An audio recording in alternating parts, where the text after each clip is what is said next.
تهجد بخونیم. اگر مثل من تنبلی نمیتونید تهجد آخر شب بخونید، اما اول شب بخونید. هر نمازی که بعد از عشا خوانده بشه، هر نماز نافله‌ای که بعد از عشا خوانده بشه تهجده. حالا بهترین وقت تهجد که وقت مقبولیت دعاست و رحمت الله تعالی به آسمان اول میاد، میگه کیه که از من بخواد تا بهش بدم. اون بهترین کیه؟ حصه اخیر شبه، قبل از اذان صبح. حالا یکی تنبله مثل من نمیتونه اون ساعت شب بیدار بشه، به هر علت همین اول شب میخوایم بخوابیم، ترکت نماز توبه به چند نیت بخونیم. نمازهای نافله رو میشه به چند نیت متفاوت بخونیم، 3 4 5 تا نیت کنیم. نیت توبه برای تنبلا، من خودم راهکار میدم، خودم چون تنبلم بلدم اینا رو، به شما هم میگم. یه 2 رکعت نماز بخونید، 5 تا 6 تا نیت کنید، الله همه رو قبول میکنه. نیت توبه بکنید طول روز، من چقدر گناه ها داشتم، چقدر خطاها داشتم، الله از همه توبه. یکی نماز توبه، یکی نماز همین نمازو با نیت شکرم بکنید. الله شکرت که با ایمان روزم گذشت، نعمت ایمان رو داشتم. الله برای این نعمت ایمان شکر، بر نعمت توفیقات دینی شکر، بر نعمت دنیایی که به من دادی، فرزندی دادی، صحت و سلامتی دادی شکر. نیت توبه بکنید دیگه، نیت شکر بکنید، نیت حاجت بکنید، نیت تهجد بکنید، هر چه نیت میخواد بکنید تو همین 2 رکعت. خب حالا یکی بیشتر هم خون، 4 تا خون، 6 تا هم خون، چه بهتر. اگر نه همین قدر انشالله بکنید، خوبه؟ این دیگه آسانه دیگه. و یکی دیگه بازم تنبلا مثل من گوش کنن، بعد از نمازها 7 مرتبه بگید لا حول ولا قوة الا بالله. این دیگه سخت نیست نه؟ بعد از نمازهای فرض 7 مرتبه بگید. من میگم روزانه اینو، لا حول ولا قوة الا، یعنی خدا هیچ توانی بر انجام طاعت و هیچ قدرتی بر ترک معصیت نیست مگر به توفیق تو. خدایا من سستم، من تا بعدش که 7 مرتبه لا حول ولا قوة الا بالله گفتید، بعد بگید خدایا من سستم، ضعیفم، نفس منم بده، نفس منم سست و تنبله، منو به گناه ها میبره. خدایا منو تو میدان طاعت و بندگی خودت قوت بده و خدایا به من توفیق ترک معصیت بده. خدایا تو زندگی من فلان گناه از این گناه ها خودتون تو ذهن خودتون لیست کنید، اینا همه هست، الله توفیق ترک اینا رو به من بده.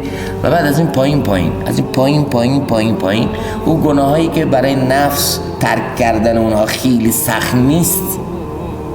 خب یه سری گناه هست که ترکشون خیلی سخت نیست. مثل چی؟ مثل غیبت نکنیم میمیریم، غیبت نکنیم چی به جیبمون خرج میشه، غیبت نکنیم یک کار شاق، یه وزن 200 کیلویی بالا کردیم بگید نه، گناه بی لذتیه، ترکش هم خیلی سخت نیست، آسونه. از همین گناه، از همین پایین، از این کف اولش 10 تا 20 تا از اون گناهایی که تو زندگیمون هست با خدا صادق باشیم، اینا رو بگیم بعد از لا حول ولا قوة الا بالله. و بعد اون گناهایی که یه خورده برای نفسمون سبکتره، یکی که اینا رو چکار کنیم؟ ترک کنیم. و بعد سنت های حضرت رسول صلی الله علیه وسلم رو حضرت حکیم علامه طانوی میگه من یک دفعه 2 هفته کل خدمات دینی، تعلیف، تصنیف، تبلیغ همه رو گذاشتم کنار، 2 هفته تو خونه نشستم نگاه کردم سنت های رسول الله چقدر تو زندگی من کمه، اونا رو تو زندگیم بیارم.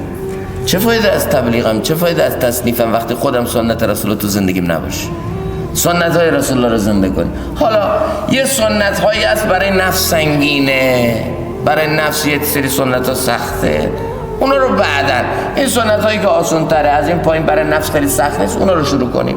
حالا بریم بالا، یه روزی انشالله توفیق پیدا میکنیم، چون اصلا بزرگان میگن هر حسنه دیگر رو دنبال خودش میاره، هر توفیق دیگر رو دنبال خودش میاره، همونطوری که هر گناه دیگری رو پشت سر خودش میاره. یه روزی میرسه که سنت های بزرگ رو هم اجرا کردن برای اون آسان میشه. مثل چی؟ مثل گذاشتن ریش.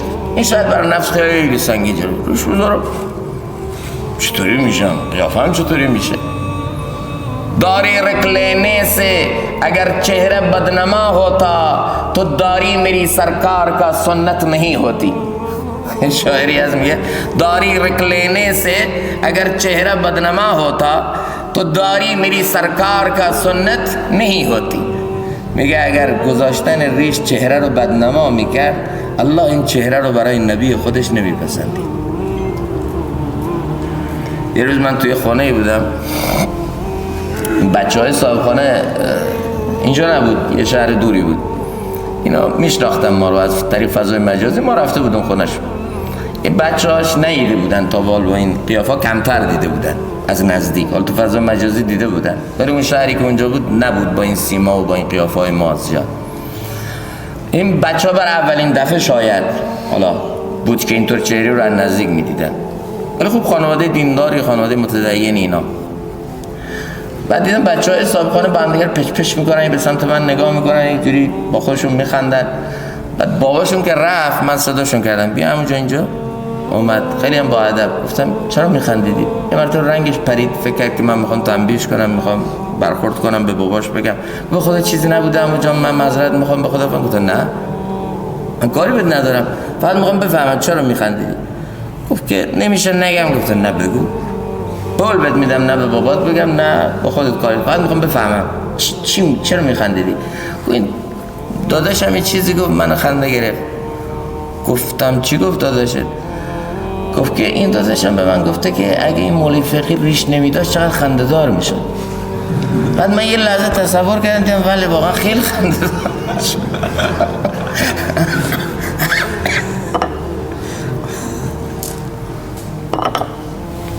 با این باعث شد که ما بخندیم، ولی معذرت تو رو به خدا به بابام نگی. گفتم نه نمیگی خاطر جان.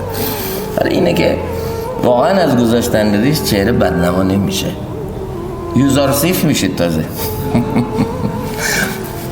حالا این سنت برای ما شاید یکم سخت باشه، ولی این سنت های کوچکتر رو شروع کنیم. این چند تا کار شد به شما گفتیم دوستان؟